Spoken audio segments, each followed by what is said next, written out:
اچانک محراب کی طرف سے آواز بلند ہوئی اور مجھے جواب دیا۔ مجھ میں طاقت نہیں رہی، ہوش و حواس جاتے رہے۔ معلوم ہوا کہ سارا راستہ حضرت بقیت اللہ جل اللہ فرج الشریف کی ہمراہی میں طے کیا، لیکن جو حضرت کی آواز سنے وہ بے ہوش ہو جاتا ہے۔ بسم اللہ الرحمن الرحیم۔ ملاقاتیں با امام زمانہ جل اللہ فرج الشریف سیریز، حکایت نمبر 13۔ قم سے مسجد جمگران کی طرف سابقہ رستہ حضرت علی ابن جعفر علیہ السلام کی مرکت کی طرف سے جاتا ہے۔ شہر سے باہر چکی تھی، اس کے اطراف میں چند درخت موجود تھے، نسبتاً جگہ صاف تھی۔ حضرت بقیت اللہ جل اللہ فرج الشریف کے عاشقوں کی وعدہ گاہ وہی جگہ تھی۔ جمعرات کے دن سب، ہر ہفتے میں مرحوم حاج ملا آقا جان کے چند دوست اس جگہ اکٹھے ہوتے تھے تاکہ مل کر مسجد جمگران جائیں گے۔ ایک دن بروز جمعرات صبح کے وقت سب سے پہلے وعدہ گاہ پر جو شخص پہنچا وہ مرحوم حجت الاسلام والمسلمین آقا مرزا تقی زرگری تبریزی تھا۔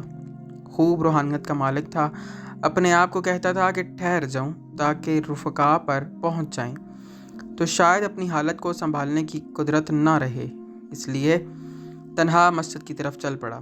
اس قدر تزکیہ نفس تھا کہ طلبہ مسجد جمگران کی زیارت کے بعد جب قم واپس آتے تھے تو اس سے رستے میں ملاقات کرتے تھے، لیکن وہ کسی کی طرف متوجہ نہیں ہوتا تھا۔ اس کے رفقات جب چکی کے قریب پہنچے تو انہوں نے خیال کیا کہ ابھی تک آقا مرزا تقی نہیں آئے۔ جو طلبہ مسجد جمگران سے واپس آ رہے تھے ان سے پوچھتے ہیں، کیا آپ نے مرزا تقی کو دیکھا ہے؟ تمام جواب میں کہتے ہیں، کیوں نہیں دیکھا، وہ ایک سید کے ہمراہ مسجد جمگران کی طرف جا رہے تھے۔ وہ اس قدر گفتگو میں محو تھے کہ ہماری طرف توجہ ہی نہیں کی۔ آقا مرزا تقی کے رفقا مسجد جمگران کی طرف چل رہے تھے۔ جب مسجد میں داخل ہوئے دیکھتے ہیں کہ مرزا محراب کے سامنے بے ہوش گرا پڑا ہے۔ اس کو ہوش میں لائے اور پوچھا، تم کیوں بے ہوش گرے پڑے ہو؟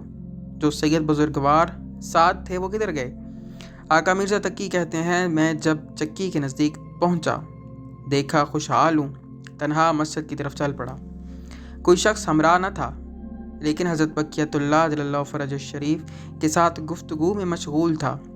حضرت کے ساتھ مناجات میں مصروف تھا۔ جب محراب کے سامنے پہنچا ان اشعار کو پڑھتا تھا اور آنسو بہاتا تھا۔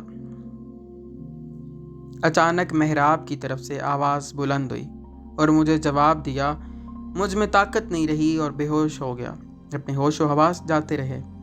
معلوم ہوا کہ سارا رستہ حضرت بقیت اللہ جل اللہ فرج الشریف کی ہمراہی میں طے کیا، لیکن جو حضرت کی آواز سنے وہ بے ہوش ہو جاتا ہے۔ بس خود حضرت کو دیکھنے کی طاقت کیسے رکھتا تھا؟ اس لیے جو لوگ حضرت کو نہیں پہچانتے تھے وہ حضرت کا دیدار کرتے تھے، لیکن وہ خود تنہا حضرت حجت ابن الحسن علیہ السلام کے ساتھ مناجات کی لذت حاصل کرتا تھا۔ یا رب محمد و آل محمد صلی علی محمد و آل محمد وعجل فرج آل محمد۔